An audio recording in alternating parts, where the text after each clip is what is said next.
morning, beautiful people. I was just thinking about how important it is during our practices, whatever they might be meditation, visualization, breathing, intention, scripting, whatsoever, whatever works for you. I was thinking how important it is to actually really dwell in our own experience, meaning really be present for our own experience. What does that mean? Like personally, what does that mean? Well, at the beginning, when I started meditating, what was it, 7 years ago, I didn't have anybody else around me who would meditate. I didn't know literally anybody who would do meditations or who would rather know how to meditate. I knew people that were trying, that would be kind of curious, but somebody who would really get into it and try to learn like a proper technique and stuff. Not really. But back then, it was not strange to me. It was just, okay, whatever. You know, I found this for myself. It's interesting to me. It brings me results, makes me feel peaceful, calm, etc., stable in my mind. Okay. And I was experiencing my experience. I was going through my own experience in meditation without a point of comparison. And I was really present for whatever would come up during this time of meditation. And there were interesting things for me at the time, like how my mind would get still, how I would get so focused, on one point that literally everything else is drowned out. And the experiences that I was having, they might not have been like profound of realization of life, but they were profound to me at the moment, that I could let go of anger, that I could see different thoughts and just let them pass, not attach myself to them. Now, a few years later, I started doing different types of meditation. I got into the topic more. I started learning about visualization, about intention more, about energy movement, with the will of your mind, meaning intention and directing the experience itself during meditation. And I started watching, yep, you guessed it, videos on YouTube. So now, as much as those videos were helpful, they also brought a lot of doubt and a lot of confusion.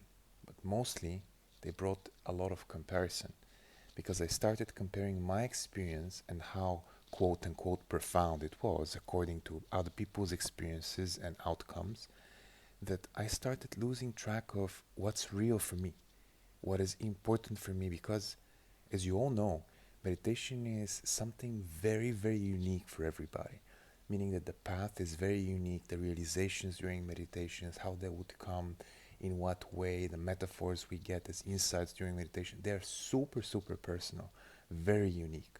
Yeah, so the technique is very universal, and how to say that, the goal is very universal, the result, yeah, peace, joy, health, stillness, etc. Very universal. However, we can both sit with you and focus on our breaths, and we might have totally different outcomes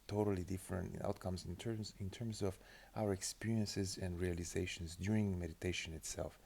Now, this is very important, because whenever we start comparing, like I did, we start losing track of what's true and real for us, and we start expecting.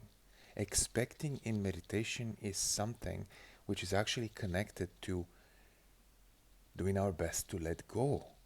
And what I mean by that is that expectations might be, this is different than intention. Expectation, in my personal experience, is something that we crave, not something that we allow.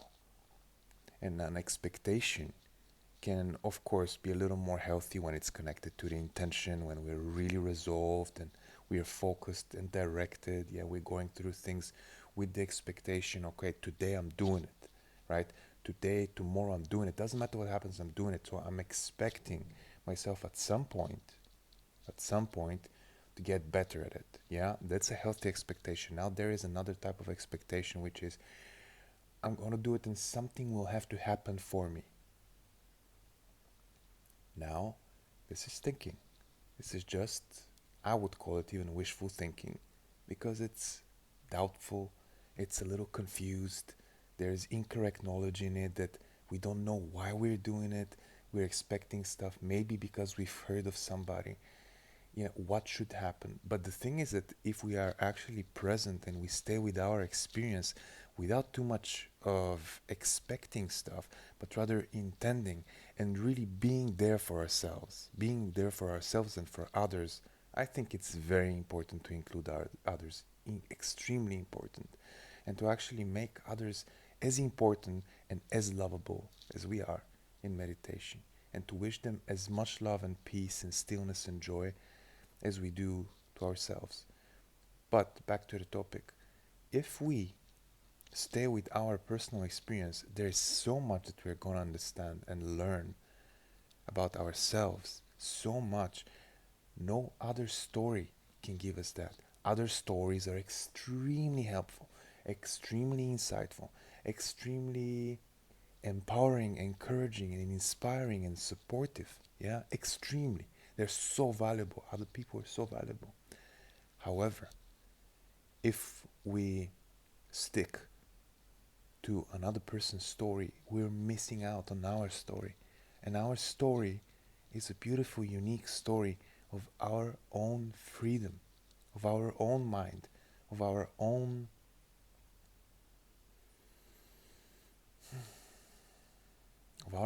nature.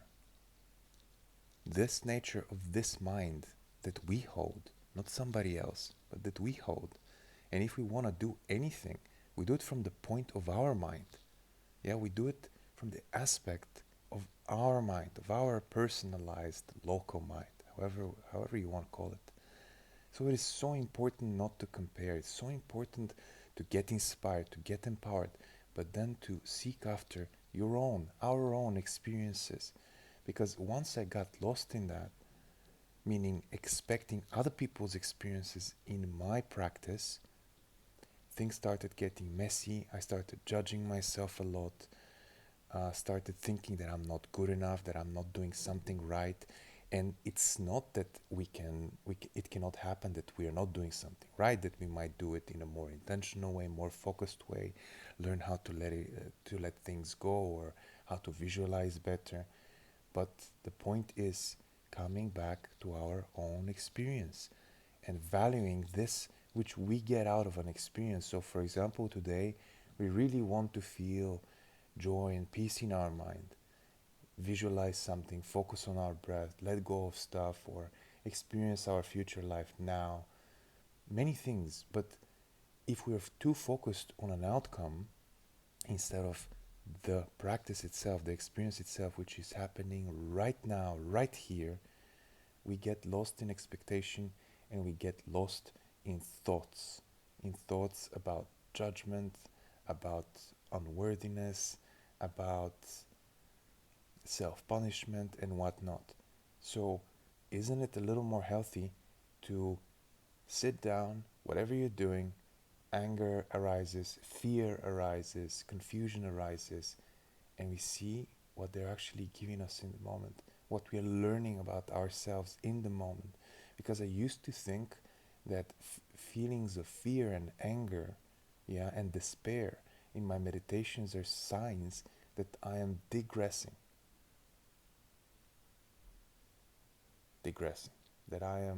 that things are getting worse for me. Turned out,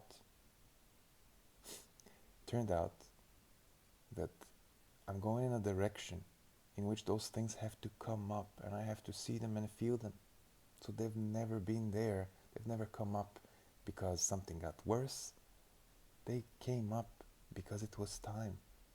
It was time for me to see and feel them, really see, understand, in a sense of knowing, okay, that's here, that feels like this, I can allow, I can feel, I can accept, I can love it, I can see it for what it truly is.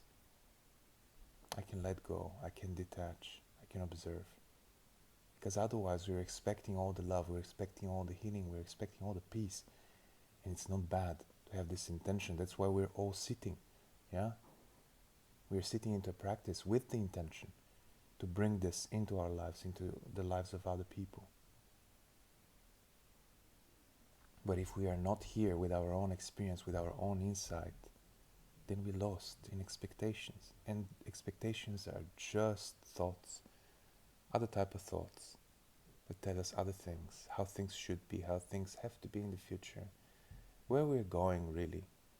And once we accept that we have no idea where we're going, we can only bring our intention with us, intention and our inner guidance and insight and truth and the desire to bring goodness to ourselves, to others, joy, happiness, peace, health, freedom, all of those things, goodness. We can summarize them by goodness and really, really focus on that. That's the only thing we can do. We cannot know, we cannot understand. We understand very locally, we know very locally. We can say that in the grand scheme of things, we don't know anything. But is that bad, really? Or is it just another set of thoughts that we need to grasp on something, that we need to understand? And I'm not saying understanding of things is bad. I'm just saying that there is a limit to understanding. And this limit is not like the limit that we're taught limit is. You know, like something bad, something that we need to fight against. But trust. Trust. Because we cannot see what's happening on the other side of the world. We can trust, however. We can trust that people, good people, loving people are also there.